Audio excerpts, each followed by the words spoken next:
Uganda people, bro. So I remember this crazy thing that used to happen when we were youngins, yeah. Now in street football, Ugandan street football, these were the rules, fam. If I've forgotten some, y'all remind me, yeah. Now the owner of the ball determines the game. If the owner of the ball feels you are dribbling them and embarrassing them to that level, and he says they sub you off, bro, they are going to sub you off.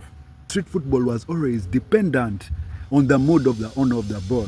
Nanyini kapira roro dilu natmako owning odilu ko wachini ya do kecho okecho chatoge odilu ne no dong to botum kenyu.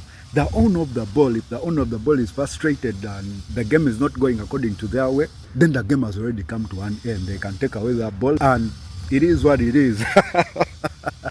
Another rule of street football, there is no winner. Even if you score 10 goals in one team and the other team has only 2 goals, the last person to kick the ball into the net when it's almost hitting darkness is the winner of the game. I don't know. I don't know why things are like this, yeah. The team that scores the winning goal, we used to call it the winning goal, is the winner of the game that day. That is just how insane street football was. Fuck your rules of you scoring 10 goals, whatever goals. That is just how the rules were, fam. Now this is not even a rule. But there are those guys that used to dribble everyone except do the simple thing that needs to be done, which was scoring. They would dribble you. You would feel like they're the next Ronaldo, the next Messi, whatsoever. But scoring the goal was their fucking problem. Childhood street football was just crazy. And for some reason, these guys would never go pro. They would just keep it at that level. And it is just that, yeah. It was just insane, man. Back to the rules. Rule number 3 of street football. The goalkeeper was always the people that never knew how to play football. The rest of the people that knew how to play football, they would play the game, yeah, like they would play the professional on-field game, and for you, if you don't know how to play football, they just put you in the goal, yeah. It was just a kind way of indirectly telling you, since they can't chase you off the team, it was just a kind way of indirectly telling you that, man, when you went up to patch, just go and keep it in a goal, yeah. Just keep your game in a goal.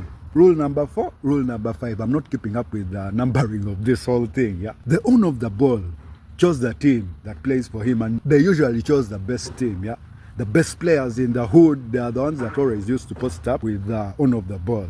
So the rest of you, you become the other team that they are going to verse. I know, man, the segregation was just fucked up, but that was just the rules of the game, fam. If I've forgotten any rules, man, yeah, I'll comment them down below. But man, just know, man, some of us grew up in that millennial era. Some of us never grew up in this Gen Z era. Since we had no smartphones, no nothing, you had to create your own games, fam. Like, there was nothing like this indoors things, nothing. Those were days when you would go outside to play. You come back like at 7 p.m. and your parents would not give a singular fraction of a fuck. All they cared about is, are you back home? Over your dirty house, or you just go and shower and then you come back home. Growing up millennial was crazy, dog. It was just crazy, fam.